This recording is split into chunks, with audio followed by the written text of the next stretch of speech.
Treasure Island by Robert Louis Stevenson. Chapter 3. The Black Spot.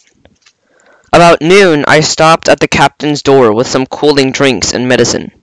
He was lying very much as we left him, only a little higher. He seemed both weak and excited. "Jim," he said, "you're the only one in here that's worth anything, and you know I've always been good to you. Never a month but I've given you a silver for a penny for yourself. And now you see, mate, I'm pretty low, deserted by all. And Jim, you bring me one noggin of rum now, won't you, matey?" "The doctor," I began, but he broke in, cursing the doctor, in a feeble voice, but heartily. "Doctors is all swabs," he said. "And that doctor there, why, what do he know about seafaring men? I've been in places hot as pitch, and mates dropping round with yellow jackets, and blessed land a haven like sea with earthquakes. What do doctors know of land like that? And I live on rum, I tell you. It's been meat and drink, a man and wife to me. And if I not to have my rum now, I'm a poor old hulk on a lee shore. My blood'll be on you, Jim, and that Dr. Swab." And he ran on again for a while with curses. "Look, Jim, how my fingers fidget," he continued, in pleading tone. "I can't keep them still. Not I haven't had a drop of this blessed day. The doctor's a fool, I tell you. I don't have a drain o' rum, Jim. I'll have horrors. I've seen some of 'em already. I've seen old Flint in the corner there behind you, as plain as print. I've seen him, and if I get horrors, I'm a man that's lived through rough, and I'll raise Cain. Your doctor hisself said one glass wouldn't hurt me. I'll give you a golden guinea of noggin, Jim." He was growing more and more excited, and this alarmed me for my father, who was very low that day, and needed quiet. Besides, I was reassured by the doctor's words, now quoted to me, that rather offended by the offer of a bribe. "I want none of your money," said I. "But what you owe my father, I'll get you one glass, and no more." When I brought it to him, he seized it greedily and drank it out. "Aye," he said, "that's some better, sure enough. And now, old matey, did that doctor say how long I was to lie here in this old berth?" "A week at least," said I. "Thunder!" he cried. "A week! I can't do that. They'd have a black spot on me by then, and a lubber's going about to get the wind of me blessed this moment. Lubbers as couldn't keep what they've got, and want to nail what is another's, in seamanly behaviour. Now, I want to know. But I'm saving soul. I've never wasted good money of mine, nor lost it either, and I'll trick 'em again. I'm not afraid on 'em. I'll shake out another reef, matey, and daddle them again." As he was thus speaking, he had risen from the bed with great difficulty, holding to my shoulder with a grip that almost made me cry out, and moving his legs so much dead weight. His words spirited out as they were in meaning, and contrasted sadly with the weakness of the voice in which they were uttered. He paused when he got into a sitting position on the edge.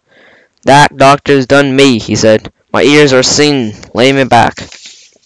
Before I could do much to help him, he had fallen back to his former pace, where he lay silent for a while silent. "Jim," he said at length, "you saw that seafaring man today?" "Black dog?" I asked. "Ah, black dog," said he. "He's a bad un, but there's worse than put him on.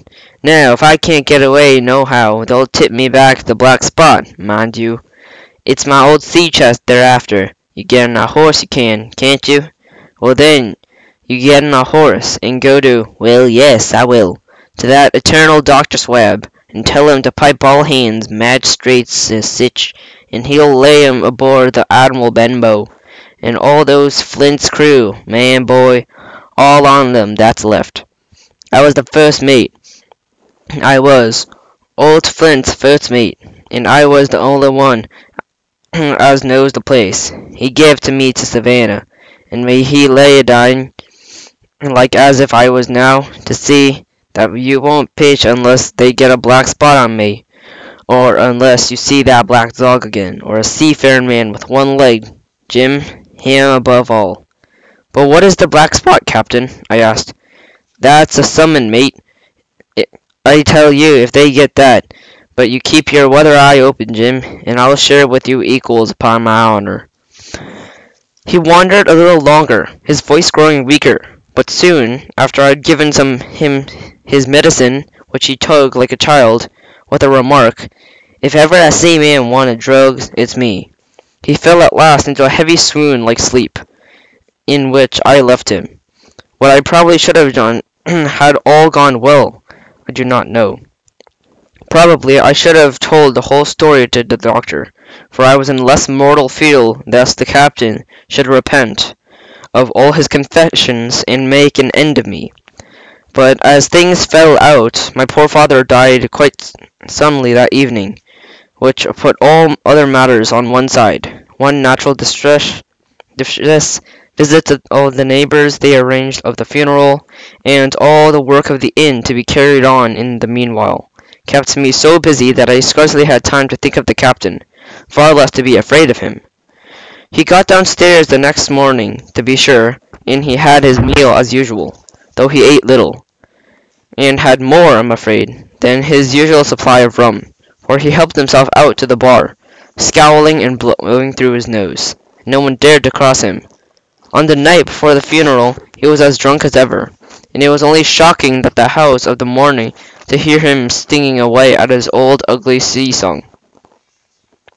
But weak as he was, we were all in fear for the death of him, and the doctor was suddenly taken up with a case many miles away, and was never near the house after my father's death. And I had said the captain was weak, and indeed he seemed rather to grow weaker than gain in strength. He clambered up and down stairs, and went from parlour to the bar and back again, although sometimes he put his nose out the doors to smell the sea, holding on to the walls as he went for support, and breathing hard and fast like a man on a steep mountain.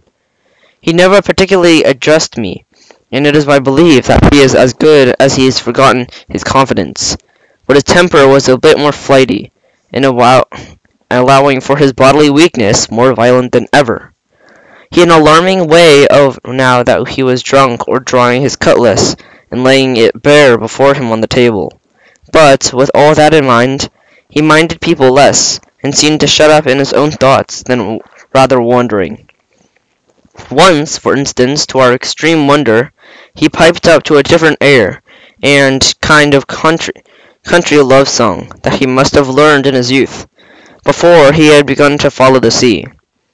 So things passed, until the day after the funeral, and about 3 o'clock of a bitter, foggy, frosty afternoon, I was standing at the door for a moment, full of sad thoughts about my father, and when I saw someone drawing slowly near along the road, he was plainly blind, for he tapped before him with a stick, and wore a great green shade over his eyes and nose, and he was hunched, as if age or weakness, and wore a huge old tattered sea-cloak with a hood, that made him appear positively deformed. I never saw in my life a more dreadful-looking figure. He stopped a little from the inn, and raised his voice in a kindly old sing-song, and addressed the air in front of him. "Will any kind friend inform a poor blind man who has lost the precious sight of his eyes in the gracious defence for his native country, England, and God bless King George, where or in what part of this country may he now be? You are at the Admiral Benbow, Black Hill Cove, my good man," he said. "I hear a voice," said he, "a young voice. Will you give me your hand, kind old friend, and lead me in?" I held out my hand, and the horrible, soft-spoken, eyeless creature gripped it in a moment like a vice. I was so much startled that I struggled to withdraw, but the blind man pulled me close up to him, with a single action of his arm. "Now, boy," he said, "take me in to the captain." "Sir," said I, "upon my word I dare not."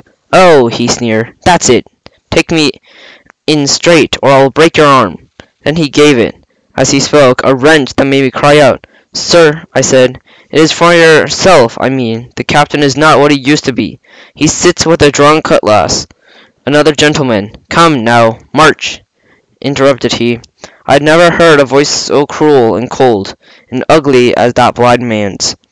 It cowed me more than the strain of pain, and I began to obey him at once, walking straight to the door towards the parlor where our sick old buccaneer was sitting, dazed with rum. The blind man clung close to me, holding me in an iron fist and leaning almost more of his weight on me than I could carry. Lead me straight up to him. When I'm in view, cry out, "He is a friend of yours, Bill. If you don't, I'll do this." And with that, he gave me a twitch that I thought would have made me faint.